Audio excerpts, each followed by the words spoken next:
Good morning, folks. How are we today? Nice to see you back again after a long time. Well, gentlemen, this most probably is going to be the last and the final class that I'm going to have with you. I wonder how you must have felt over the last few weeks of online classes, this crash course that we have had so far. But as far as I'm concerned, I'm very happy with your feedback. So keep it up, keep your tails up, as it were. And hopefully, once the COVID situation improves, I would very much like to see you people in person in a classroom scenario. Okay? That'd be very nice. Let's hope that things really, turn out to be like the good old days. Okay? Today, I have a new topic for you.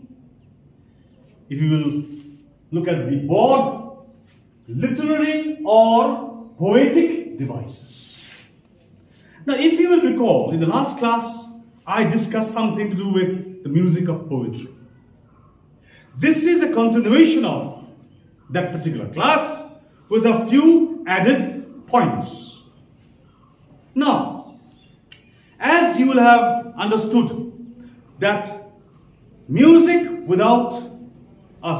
poetry without music is totally useless, unattractive, insipid. Okay? It's not, something that will readily go into our minds and be retained in our memories. It'll fade off. So, poets, what do?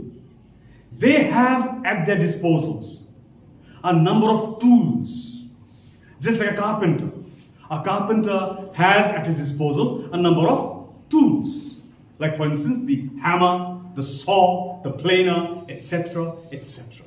Similarly, a literary artist, a novelist, or a poet also has at his disposal certain tools by making use of which he can enhance the quality of his work.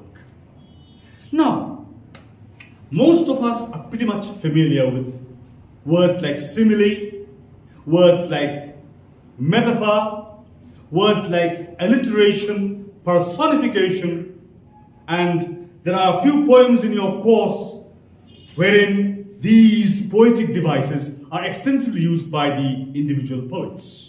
So it will be only in fitness of things that we know, we have a certain understanding, a proper understanding of what these words actually mean.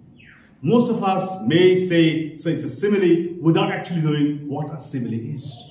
Many of us might say, sir, the poet, he makes use of the metaphor. It's very metaphorical, but he may not know exactly what makes up or what constitutes a metaphor.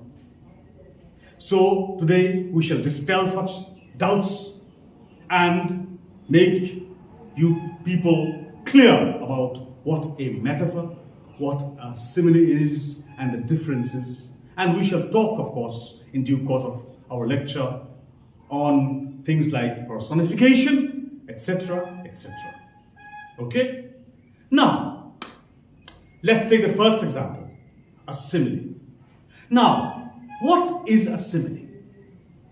Now let's see. By definition, a simile is, in a simile, a comparison between two different things is indicated by the word, watch very carefully, like or as. Example, my love is like a red, red rose. Very beautiful line. Incidentally, this line has been taken from Robert Burns's famous poem, To My Love. My love is like a red, red rose. The word like. What does it suggest? It is making a comparison between a person and a thing wholly unrelated, different, a rose. And The comparison is the poet compares his beloved to a red rose.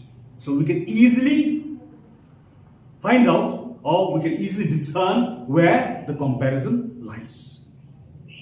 My love is like a red rose. Another example, he growls like a lion. She is as white as snow. These are very common stuff that you always come across. Okay? So, basically, that is what a simile is all about. It's a comparison between two different objects.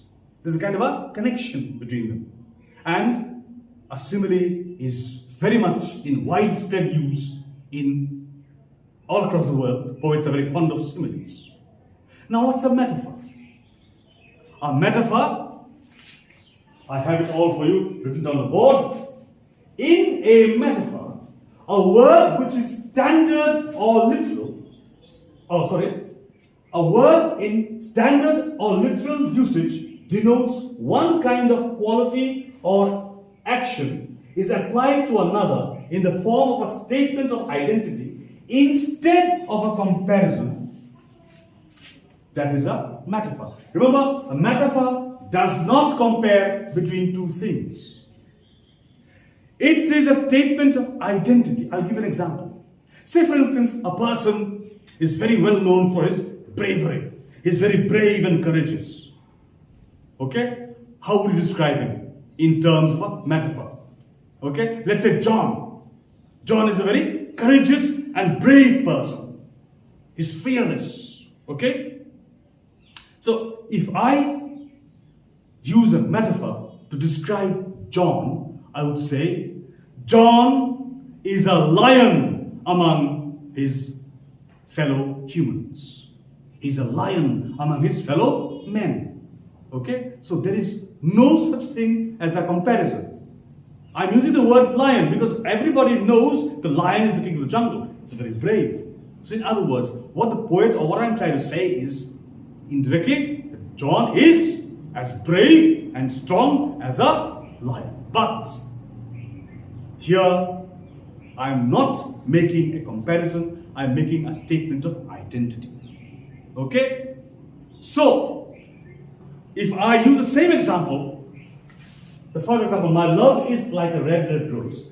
If I have to make this into a metaphor, then I would simply say, my love is a red rose. Okay? The word like and as they do not apply over here. Okay? So, basically, these are the 2 points of difference between a metaphor and a simile. Okay? Now, let's have a look at some other words or poetic devices. Okay. Now we have for you a few other examples of poetic devices commonly used by poets. For instance, let's take the example of personification. In the poem Daffodils, William Wordsworth makes use of this device, personification. Okay? Now, where exactly he uses that particular device is something that I'm not going to reveal to you. I'll first explain to you what a personification is. It's up to you to find out as part of an assignment, okay, where in the poem Daffodils personification is used. Okay, this is your task for the day. But before I set you this task, let's first examine what a personification is. Personification, it is a poetic device in which either an inanimate object or an abstract concept is spoken of as though it were endowed with life or human qualities or feelings.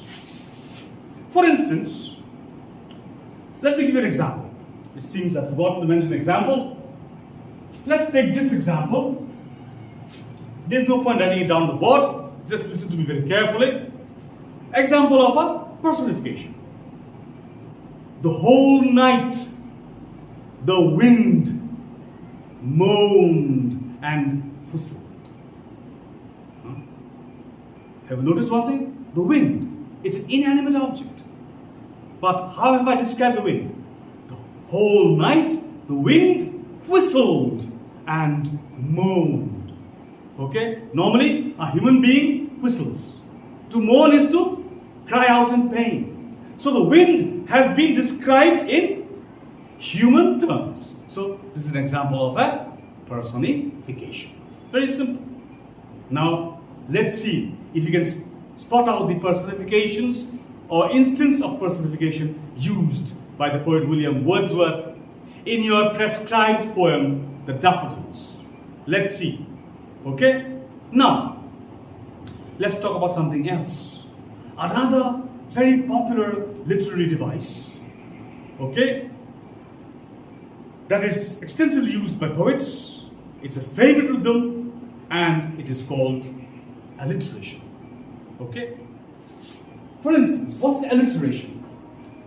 Alliteration is the repetition of speech sounds in a sequence of words in which the initial letter of a word is repeated in a sentence. For instance, death strung and dark yet drenched in light. You'll see the letter D is repeated throughout the poem, throughout the line. Death, dark, drenched. This is an example of alliteration. Okay? So, I don't want to sort of tax you with too many words. Okay? I think to begin with, these few words or phrases or other, poetic tools that I've mentioned is enough to give you a start, and it, in a way, it'll contribute to your understanding of a poem better, and also it'll give you pleasure. At the end, I would like to read out a poem for you, written by Dylan Thomas, who makes extensive use of personification, alliteration, simile, metaphor, etc., etc. The name of the poem is A Refusal to Mourn the Death by Fire of a Child in London. This is how the poem goes. Never until the mankind making bird, beast and flower, fathering and all humbling darkness, tells with silence, the last light breaking in the still hour is come of the sea tumbling in harness. And I must enter again the round Zion of waterweed, and the synagogue of the year of corn. Shall I, let's pray, the shadow of a sound, or sow my salt seed in the least valley of sackcloth, to mourn the majesty and burning of a child's death? I shall not murder the mankind of a going with brave truth, nor blaspheme down the stations of breath with any further elegy of innocence and youth. Deep with the first dead lies London's daughter, robed to the long fens, the grains beyond age, the dark veins of a mother, secret by the unmourning water of the riding Thames. After the first death, there is no other. Thank you very much.